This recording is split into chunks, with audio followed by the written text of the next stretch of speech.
आज चतुर्थ श्रेणी गणित क्लास को समस्त शिशु भाई भाई मानक स्वागत आउ अभिनंदन। तो शिशु भाई भाई मैंने आम पूर्व क्लास में तुमको गोटे वीडियो पठाई जो थी कि आम गणना संख्या विषय जानते क्षुद्रतम गणना संख्या 1 अंक विशिष्ट 2 अंक विशिष्ट एमती 8 अंक पर्यंत आम जाइए। तो आज आम वैदिक गणित बहिर किसी मु संख्या नहीं किसी जिनस नहीं जोड़ाक आज तुम सहित आलोचना करवा। आम जेहेतु वैदिक गणित पढ़ुचे आम जाचे वैदिक गणित में 16टी सूत्र 13टी उपसूत्र माध्यम आम समस्त जोग वियोग गुणन हरण प्रक्रिया करवा। तो ता पूर्व आमको किसी जानवा जिनस अच्छी जानवर अच्छी। तो प्रथमे है आमर गणित में 0 ରୁ 9 पर्यंत 10टी अंक अच्छी।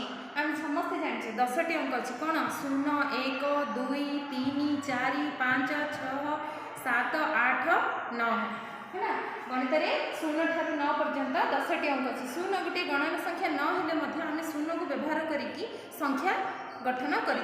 तो से यही जो अंक गुड़िक कहली 0 ठारू 9 पर्यंत जो अंक गुड़िक कहली यही अंक गुड़िक व्यवहार कर संख्या गठन करमती मुझे 123 112 333 आम जहाँ भी जेकोसी संख्या गठन करें से 330 गला जोटा मुझे कहली तुमको 0 को लेकिन आम संख्या गठन कर।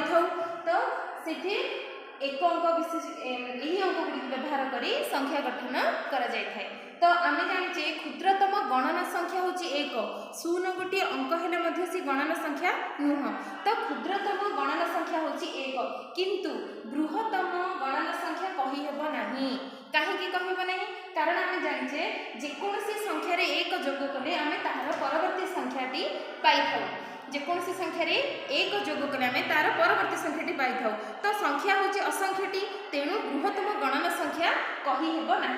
तो एतिकी जानिबा परे आम ये कौन देख मुझे नहीं कौन अंक संख्या बीजांक परम मित्र आधार संख्या युड़िक आम जानिला परे जाकि आम वैदिक गणितर जहाँ तुमको दि जाए से तुमको युड़िक साहाय्य कर। तो प्रथम है अंक गुड़िक आम जानिले 0 ରୁ 9 पर्यंत संख्या संख्या भी जानिले। एबे जानिबा बीजांक। बीजांक हूँ देख बीजांक कौन ना कौन गोटे संख्या तुमको देथिबो जेकोसी गोटे संख्या देथिबो से संख्या भितर थिबा अंक मानकर समष्टि को जेकोसी संख्या थिबा अंक मानकर समष्टि को एक अंक रे प्रकाश कले जो अंक मिले ताहा होची सही संख्यार बीजांक। तो मु गोटे उदाहरण देख 15 1 और 5 मु कहछि ना जेकोसी गोटे संख्या रे थिबा अंक मानकर समष्टि। तो एबे 15 र समष्टि केते 1 मिश्रण 5 कले तो 6 आसला ये हिला कार बीजांक 15 र बीजांक। तो 74 कौन ना 7 और 4 होची 9 एक अंक रे प्रकाश करबा होची बीजांक। तो एठी एक अंक आमे पाइचे एठी देखो मु नेची 241 ये मध्य 2 मिश्रण 4 मिश्रण 1 करबारु सेठी आसिला 7 होला 241 र बीजांक। तापर देखो 861 रे 8 मिश्रण 6 मिश्रण 1 एठी कोन होला 2 अंक विशिष्ट संख्या आसी। तो आम नियम कौन कहूँ ना एक अंक प्रकाश कले जेकोसी समष्टि को एक अंक प्रकाश कले।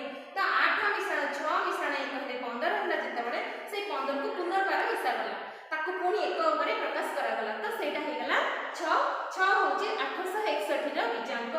तो 599 देख 9 अच्छी 5 मिश्रण 9 मिश्रण 9 तो सेठी केते आसिला 23 आसिला ये भी 2 अंक है नियम अनुसार हमको एक अंक प्रकाश करबार अछि तेणु 2 मिश्रण 3 समान 5 ये हिगला 599 र 5 होची बीजांक। तो बीजांक विषय हम जानिले अंक जानिले संख्या जानिले एवं बीजांक जानिले। वर्तमान हम जानिबा परम मित्र। पिला माने आमे तृतीय श्रेणी रे प्रथम श्रेणी रे आमे जानिचे परम मित्र काहाकू कहा जाए जो दुईटी संख्या को जोग कले जोगफल 10 हुए जो दुईटी संख्या को जोग कले जोगफल 10 हुए से दुहे हैला से दुईटी संख्या हैला परस्पर परम मित्र। माने एठी देखो 1 र परम मित्र 9 1 रे केते जोग कले 10 हबो ना 9 जोग कले 10 हबो तेणु 1 र परम मित्र 9 हैला 9 र परम मित्र मध्ये 1 हैला। तो 2 र परम मित्र 2 रे केते जोग कले 8 हबो ना 2 रे केते जोग कले 10 हबो ना 2 रे 8 जोग कले 10 हबो। यार अर्थ हैला 2 र परम मित्र 8 रे मध्ये 2 जोग कले 10 हबो तेणु 8 र परम मित्र मध्ये 2।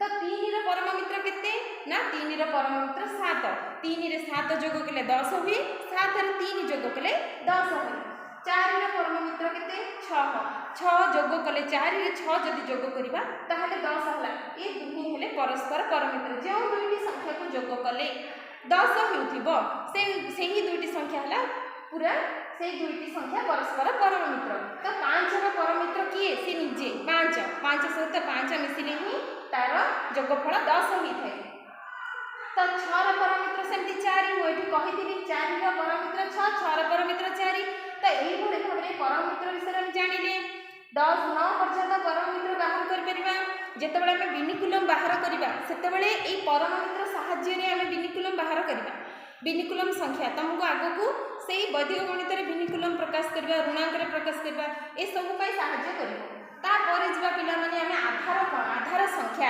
माने एथिली ना आधार संख्या तो आधार संख्या काहा को कहा जाय आधार कोन ना 10 और 10 ର ଡାହାଣ ରେ ଶୂନ ଥିବା ସଂଖ୍ୟା ମାନଙ୍କୁ आधार संख्या कहा जाय 10 और 10 ର ଡାହାଣ ରେ ଶୂନ ଥିବା ସଂଖ୍ୟା ମାନଙ୍କୁ आधार संख्या कहा जाय कोन देखो 10 ର ଡାହାଣ ରେ ଶୂନ कोन गोटे अछि तो 100 हे गला पुनी 10 ର ଡାହାଣ ରେ दुईटी शून्य लिख देले से गला 1000 पुनी 10 ର ଡାହାଣ ରେ तीनोटी शून्य लिख देले ओइ तो एई भली भाबरे जेते से बढी बढी जीव सी गोटे गोटे आधार तो आमे जानिचे वैदिक गणित रे आधार गुणन अछि आधार प्रणाली रे गुणन करबा 10 ର आधार 10 ର आधार ठारू कम 10 आधार ठारू अधिक संख्या मानकर गुणन अछि पुनी 100 आधार 100 ठारू कम 100 ठारू अधिक संख्या 100 आधार ठारू अधिक संख्या मानकर गुणन 1000 आधार 1000 ठारू कम 1000 ठारू अधिक 1000 आधार ठारू अधिक संख्या मानकर गुणन सेते बेले हमकु ए विषय रे जदि धारणा नथिबो ताहले आमे आगो को करि परिबा नहीं